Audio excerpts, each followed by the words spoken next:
আমাদের বাড়ির ভেতরেই এমন একটা প্রযুক্তি নীরবে কাজ করে চলেছে যা পুরো এনার্জি সিস্টেমটাকেই বদলে দিচ্ছে, হয়তো আমাদের চোখেই পড়ে না। এটা সোলার প্যানেল, ব্যাটারি, এমনকি বাড়ির ইলেকট্রিক গাড়ি সবকিছুর মধ্যে একটা যোগসূত্র তৈরি করে। চলুন আজ আমরা এই অগোচরের নায়ক মানে হাইব্রিড ইনভার্টারকে নিয়ে কথা বলি।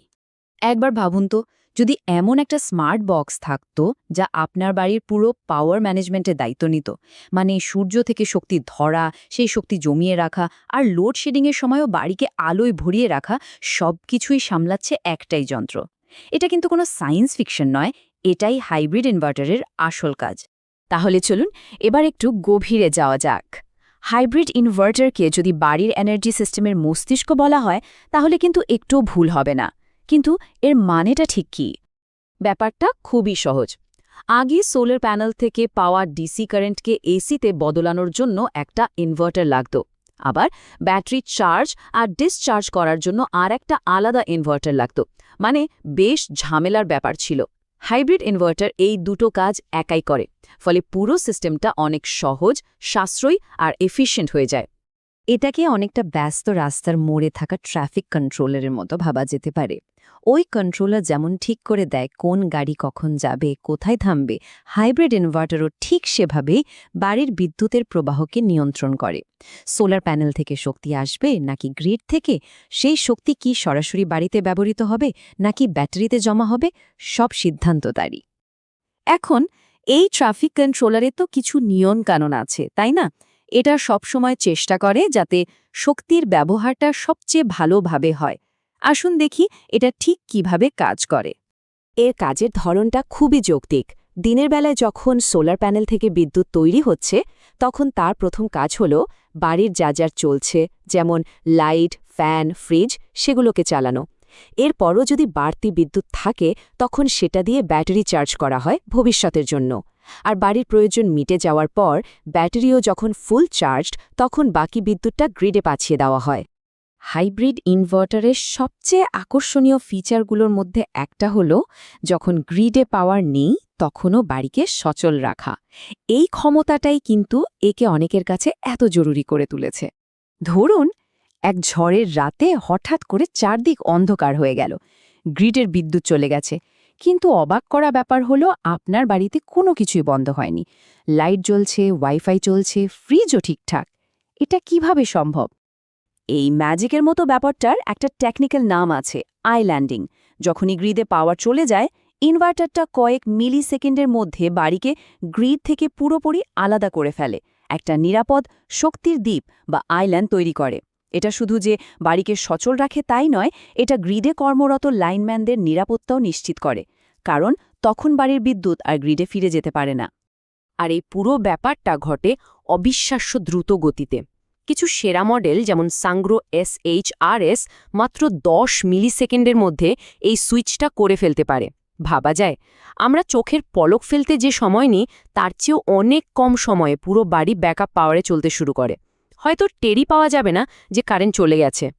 ক্লিন এনার্জি রিভিউজের মতো রিভিউ সাইটগুলো বলছে এটা শুধু সাধারণ ব্যাকআপ নয়, এটা আসলে একটা UPS বা আনইন্টারাপ্টেবল পাওয়ার সাপ্লাইয়ের মতো কাজ করে।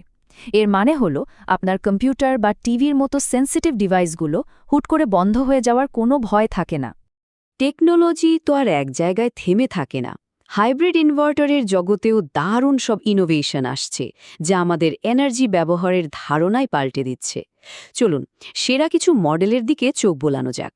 요즘 트렌드는 올인원 시스템입니다. 인버터와 배터리를 따로 두지 않고 하나의 예쁜 패키지에 담는 거죠. 설치도 훨씬 쉬워지고 집안의 모던한 가구처럼 보이기도 합니다. এর একটা দারুণ উদাহরণ হল টেসলা পাওয়ারওয়াল 3। এর পাওয়ার এতটাই বেশি যে এয়ার কন্ডিশনারের মতো ভারী লোড সহ একটা পুরো বাড়িকে আরামে চালিয়ে নিতে পারে। আর দেখুন, এতে 20 কিলোওয়াট পর্যন্ত সোলার ইনপুট দেওয়া যায়, আর আছে 6টা আলাদা সোলার কানেকশন। এর মানে হলো বাড়ির ছাদের ডিজাইন যদি একটু জটিলও হয় বা বিভিন্ন দিকে ঢালু থাকে, তাহলেও সর্বোচ্চ পরিমাণ সোলার পাওয়ার ব্যবহার করা সম্ভব। এবার যে টেকনোলজির কথা বলবো সেটা তো প্রায় সায়েন্স ফিকশনের মতো। ভাবা যায় বাড়ির পাওয়ার চলে গেলে আপনার ইলেকট্রিক গাড়িটাই পুরো বাড়িকে পাওয়ার দেবে। এটাই হলো ভেহিকল টু হোম বা V2H টেকনোলজি। সাই এনার্জি, সিগেনস্টোরের মতো সিস্টেমগুলো এই আইডিয়াটাকে বাস্তবে নিয়ে এসেছে। এটা সোলার, ব্যাটারি আর ইভি চার্জারকে একটা স্মার্ট ইউনিটে এক করে দিয়েছে। এর সবচেয়ে বড় সুবিধা হলো এটা গাড়িকে সরাসরি সোলার প্যানেল থেকে ডিসি পাওয়ারে চার্জ করে, মানে পাওয়ার লস অনেক কম। আর লোডশেডিংয়ের সময় এই সিস্টেম আপনার গাড়ির বিশাল ব্যাটারি থেকে পাওয়ার নিয়ে পুরো বাড়িটাকে কয়েকদিন পর্যন্ত চালিয়ে রাখতে পারে। তবে একটা বড় সেন্ট্রাল ইনভার্টার হয়তো সবার জন্য সেরা সমাধান নাও হতে পারে, বিশেষ করে যাদের ছাদে ছায়া পড়ার সমস্যা আছে। তাদের জন্য আছে আরেকটা দারুণ সমাধান, মাইক্রো ইনভার্টার সিস্টেম। এখানে প্রত্যেকটা সোলার প্যানেলের সাথে একটা করে ছোট্ট ইনভার্টার লাগানো থাকে। এনফিজ IQ8 এটার একটা সেরা উদাহরণ। যেহেতু প্রত্যেকটা প্যানেল স্বাধীনভাবে কাজ করে, তাই ছাদের কোনো একটা অংশে গাছ বা দালানের ছায়া পড়লেও বাকি সিস্টেমের উপর তার কোনো প্রভাব পড়ে না। আর সবচেয়ে মজার ব্যাপার কি জানেন? দিনের বেলায় সূর্য থাকা অবস্থায় এটা ব্যাটারি ছাড়াই কিছু জরুরি জিনিস যেমন লাইট বা ইন্টারনেট রাউটার চালিয়ে রাখতে পারে। এত সব দারুণ টেকনোলজির কথা তো শুনলাম, কিন্তু একটা হাইব্রিড সিস্টেম বসানোর আগে কিছু জরুরি জিনিস কিন্তু মাথায় রাখতেই হবে। এগুলো আপনার সিস্টেমের পারফরম্যান্স আর নিরাপত্তার জন্য খুব গুরুত্বপূর্ণ। একটা বড় প্রশ্ন হলো, লো ভোল্টেজ ব্যাটারি নেব নাকি হাই ভোল্টেজ?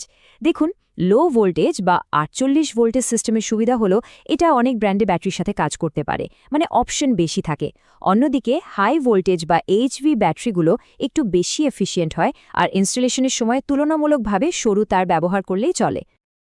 আধুনিক ইনভার্টারগুলো কিন্তু খুব স্মার্ট। এরা শুধু পাওয়ার ম্যানেজ করে না, টাকাও বাঁচায়। যেমন এরা জানে কখন গ্রিডের বিদ্যুতের দাম সবচেয়ে কম থাকে, ঠিক সেই সময়েই এরা গ্রিড থেকে বিদ্যুৎ নিয়ে ব্যাটারি চার্জ করে রাখে। আবার লোডশেডিংয়ের সময় কোনগুলো জরুরি আর কোনগুলো নয় সেটা বুঝে শুধু দরকারি জিনিসগুলো চালিয়ে ব্যাকআপ টাইম অনেক বাড়িয়ে দেয়। আর সবশেষে যে কথাটা সবচেয়ে বেশি জরুরি সেটা হলো নিরাপত্তা। একদম পরিষ্কার করে বলে দিই, এই হাই ভোল্টেজ সিস্টেম কিন্তু কোনোভাবেই নিজে নিজে লাগানোর মতো কোনো প্রজেক্ট নয়। ভুল ইনস্টলেশনের ফলে আগুন লাগা বা মারাত্মক দুর্ঘটনা ঘটার ঝুঁকি থাকে। সবসময় একজন অভিজ্ঞ আর কোয়ালিফাইড টেকনিশিয়ানকে দিয়েই এই কাজটা করানো উচিত। তো হাইব্রিড ইনভার্টার আসলে শুধু একটা যন্ত্র নয়, এটা হলো এনার্জি নিয়ে আমাদের চিন্তাভাবনা বদলানোর একটা চাবিকাঠি। এটা নিরাপত্তা দিচ্ছে, টাকা বাঁচাচ্ছে আর আমাদের একটা স্মার্ট ভবিষ্যতের দিকে এগিয়ে নিয়ে যাচ্ছে। এখন প্রশ্ন একটাই, এই ভবিষ্যতের জন্য আমাদের বাড়িগুলো কি প্রস্তুত?